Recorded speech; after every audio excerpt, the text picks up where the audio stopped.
This is how I know their Islam, that of tolerance, that of chivalry.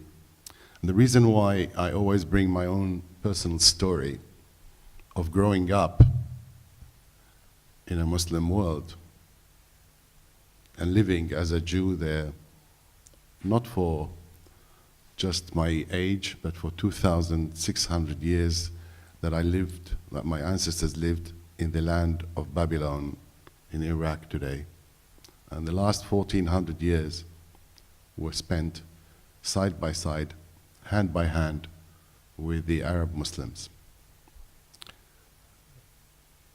I want to start today just by paying a huge tribute to a teacher that has taught a whole generation, a Jewish teacher who passed away on Friday. Her name is Maureen Kendler. She is one of those people that is irreplaceable, totally irreplaceable. She was an educator. She was a taboo breaker. She, for the most of her life, we were born almost 1 month apart. So she's 62, but most of her life she spent, and she went very quickly. She just fell ill and just left us. And you have no idea what a shock it was to the Jewish world. The whole British Jewry is in mourning the last 2 days. And I asked myself, what is it? What is it so special about one person, one educator, that could bring so much? And in a way, it is also very empowering to me and to you to know that a single person, one educator who educates by action and by deed, not by words only, can change a world. And when I see Rabiha and Dilwar and Fazial here and the people that I worked with, don't be disheartened that right now we might be a minority. For Maureen Kendler showed us the way. One of the things about Maureen was the empathy she had for the other. And that is something that we should learn. I should not come here to talk to you or to preach to you or to compare text. I'm here to be in your place first, to feel your pain, to feel how you feel, and only then I can talk to you. And when you do the other way around, when you feel my pain, then we touch, our hearts touch. One of the things that Maureen founded and nursed for the last 8 years is something called Limud. Limud is a marketplace of ideas. The fantastic sentence that we used. And Limud taught us to look at that there isn't one truth in the world. Yes, we all are faithful to God, and God is one, and we are united in monotheism. But that doesn't mean us as humans can have any monopoly on the truth or on the prophet or on how to get to God. And I just congratulate the organizers of this thing and tell you, keep up. This is the way forward. Limud started with 25 people and carried on being 25 people for 3-4 years. Today, we have 3,000 people residential every single year for 5 days, sometimes 7 days. 56 countries in the world copied the British example. And a whole generation learned. So keep up that work, because through education and nothing else, we will get as humans. I want to tell you one of the most touching experiences of my life was an example of what I just said about empathy. In 2014-15, there was a terrorist act in Paris, and it targeted Jews, and there were victims in a supermarket that were put on hostage and on siege, and where people were killed. A group of imams, led by Shuker, female and male, contacted us and said, we would like to pay respect to the dead. We organized a trip to Paris that day, and we informed the Jewish community and the Muslim community why we're there. We went to the supermarket and we prayed. We prayed to the same God. We cried. We cried with the same tears. That had more effect on the Jewish community in France than 1,000 letters and telegrams and articles. Because these imams put themselves in ours. And what changed my life afterwards? We had a meeting after that ceremony. We had a meeting with the entire leadership of the French jury. And we were discussing things, and I came out and told about my story, about how I lived under Islam. And I just have the name of the person, of the imam. I just want to get it right. Naima Ali Khan. So Naima Ali Khan looked at me and she said, what do you mean? I said, Imam Naima, I want my children to play with your children and to learn with your children like we did back home, and not be afraid of your children. And she was shocked. And she said, what do you mean afraid of my children? Are you serious? Are you meaning that this is in front of 25 people? I said, yes.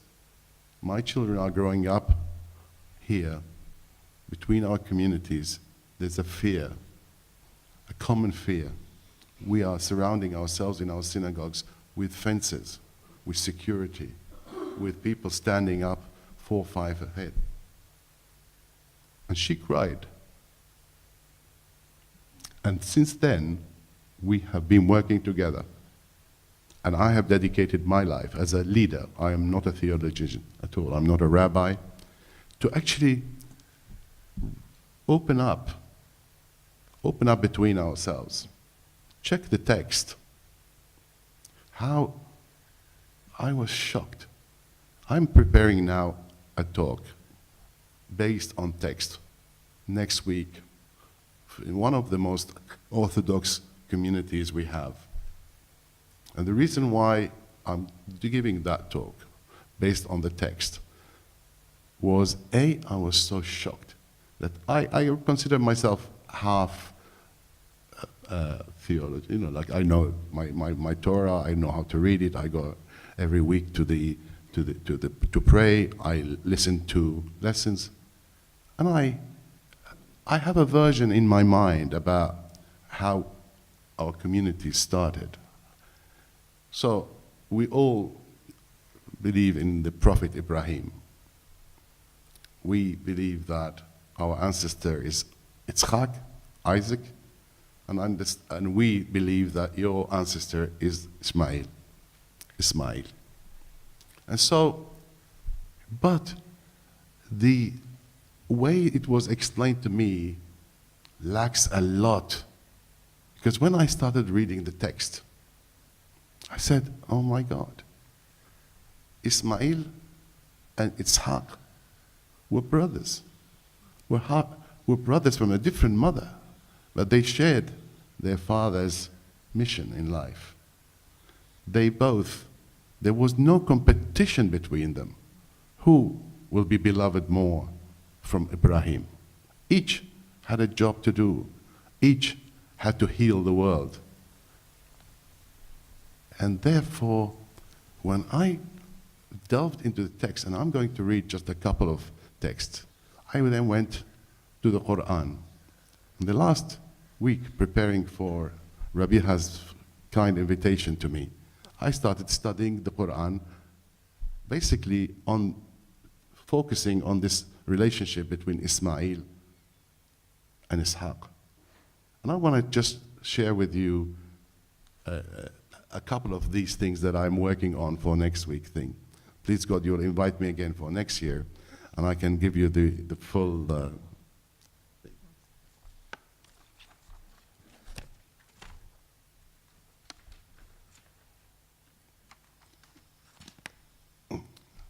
So, I'm reading the Quran now.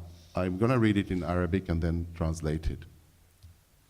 So the Quran says, إن كنتم شهداء إذ حضر يعقوب الموت إذ قال لابنيه ما تعبدون من بعدي قالوا نعبد إلهك وإله آبائك إبراهيم وإسماعيل وإسحاق إلها واحدا ونحن له مسلمون.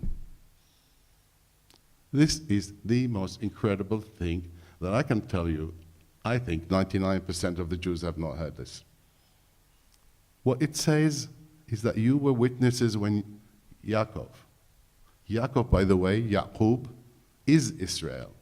He was renamed from Yaqub as he grew in wisdom. God, our Torah says, renamed him Israel.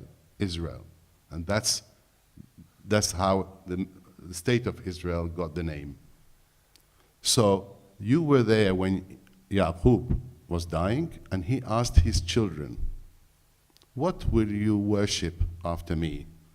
And they said, we will worship your God and the God of your parents, of your father Ibrahim, wa Ismaeel, wa Ishaq, ilahan wahidan, God, one God, and to him we are Muslimun. All of us. It is not talking about you and me separately. It is talking about Ibrahim, it is talking about Ismail, it is not, all the tribes that follows, all of us Muslimun. So therefore, guys, starting from the end, we not only share Father Ibrahim, we not only are brothers, we not only, I don't want the time to take him off me, but not only brothers that actually walk hand in hand. I mean, when Ibrahim was passed away, when he expired, and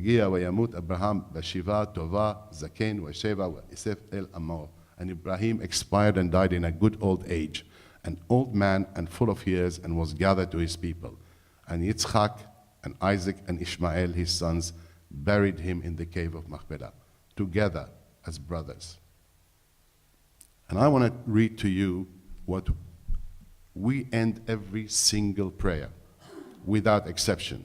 All three prayers, even the additional one, we have one prayer that we end the prayer with.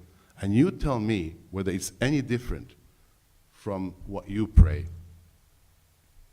So the prayer that I'm read for you is the following. 5 minutes. You are very harsh, Rabiha. Okay. And it says,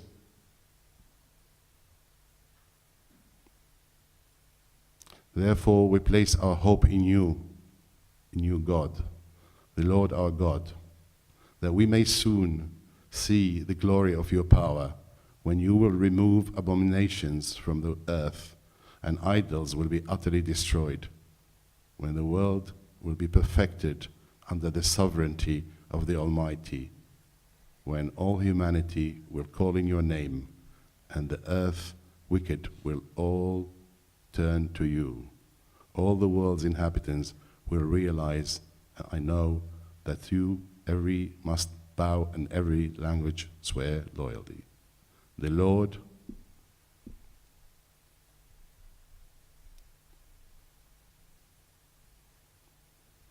you will reign in glory, as it is written, in your Torah, the Lord will reign forever and ever. And it is said, when the Lord shall be king over all the earth, on that day the Lord be one and his name is one. Isn't this our objectives? So we have the same Father, the same exact objective, to heal the world, to have every wicked person turn into God's ways and to look at it. So if we start the same and we end the same, we should now revise our relationship here in Britain. We should study the text that I'm telling you now and look and see that there is not even a slightness of conflict. The little things that happen, as I tell you about myself, I lived 1,400 years in Islam. Yes, there were hard times. Yes, there were the last 6 years, and I talk about it all the time, where we were kicked out of our houses and we were displaced. But that's 6 years. Call it 70 years. But that's out of 1,400 years. And I swear to you, even in the darkest of days, in Baghdad, Iraq, the minute a man of religion, a rabbi, walks in the street of Baghdad, the Muslims will stand up for him. Leaving politics aside, leaving Palestine and Israel and wars aside, every one of our religious shrines, there are 5 senior prophets of Jews buried in Iraq. Each one of them is preserved up to this day because the same holy place and the same God. And I'm telling you now, let's separate politics and current affairs from what really, really ties us together.